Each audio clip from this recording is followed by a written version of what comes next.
진보당 브리핑 시작하겠습니다. 부대변인 이미선입니다. 정당한 노조 활동한 건설 노동자 4명의 이재화 실형 선고 부당합니다. 어제 오전 의정부 지법에서 진행된 재판에서 건설노조 소속 조합원 4명이 법정 구속되었습니다. 건설노조 활동을 보장하라는 ILO 결사의 자유위원회의 권고도 무색하게 만드는 판결입니다. 정당한 노조 활동을 보장하지 않고 건설 노동자를 구속한 법원을 규탄합니다. 특히 해당 사건은 지난 2021년 7월에 있었던 사안으로 오랜 시간이 지났고 당시 사용자 측과 합의를 통해 송사를 제기하지 않기로 했던 일이었습니다. 그런데 그 사건을 건폭몰이의 혈안이 된 윤석열 정부가 특별 단속한다며 다시 들춰내 사법 처리를 하고 있는 것입니다. 위태로운 권력을 지키려는 윤석열 정권의 너무나도 후안무치한 행태 아닙니까? 건설노조를 통해 확인된 윤석열 정부 건폭몰이로 구속된 건설 노동자는 41명에 달합니다. 그 건폭몰이로 억울함을 호소하며 양회동 열사가 생을 달리하기도 했습니다. ILO 결사의 자유위원회에서 권고한 것처럼 고용이 불안한 건설 현장의 특성상 건설노조의 조합원 고용 요구는 정당합니다. 마땅히 보장받아야 합니다.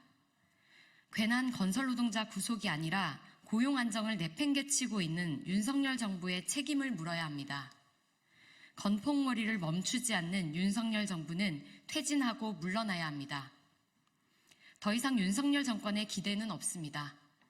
이제 노동자들의 더 큰 항쟁으로 후안무치한 윤석열 정권을 심판하고 노동자들이 직접 바로잡겠습니다.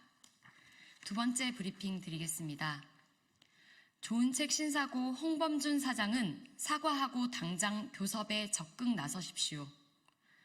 어제 법이 보장하는 대로 노동조합을 인정하고 교섭에 나서라는 요구를 2년 넘도록 해오던 언론노조 좋은책 신사고 지부가 대법원으로부터 단체 교섭 응낙 가처분 확정 판결을 받았습니다. 너무나도 당연한 결과입니다. 사실 이 당연한 노동 3권을 보장받기 위해 법의 판결을 확인해야 하는 현실이 황당합니다.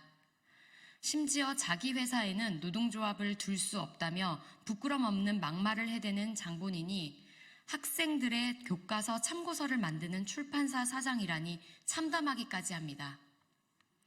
좋은책 신사고 홍범준 사장은 이제라도 노동조합에 사과하고 당장 교섭에 적극 나서십시오. 당연한 결과의 판결을 환영하며 정말 비상식적인 홍범준 사장에게 한 가지 일러둡니다. 오늘은 근로기준법을 준수하라. 우리는 기계가 아니다 라고 외치며 스스로 불살랐던 전태일 열사가 떠난 지 54주기가 되는 날입니다. 우리 사회에는 전태일의 유지를 받아 인간임을 선언하고 근로기준법을 준수하라고 외치는 전태일의 후예들이 있습니다. 좋은책 신사고에 있는 전태일의 후예들이 그렇습니다. 그뿐입니까? 현실의 부당함을 세상에 알리기 위해 고공으로 올라가고 삭발하고 단식을 불사르는 전태일들이 있습니다. 현장을 멈추고 파업으로 투쟁을 이어가는 전태일들도 있습니다. 전태일의 후예들이 곳곳에서 세상과 연대하고 있기에 노동자들은 지지 않습니다. 그러니 이제는 노동조합에 사과하고 당장 교섭에 적극 나서십시오. 그리고 노동조합원에 대한 부당 노동 행위를 당장 중단하십시오. 계속 옹졸한 아집을 이어간다면 전태일의 후예들이 더 크게 연대하여 더 큰 화를 당하게 될 것임을 경고합니다. 이상 브리핑 마치겠습니다. 고맙습니다.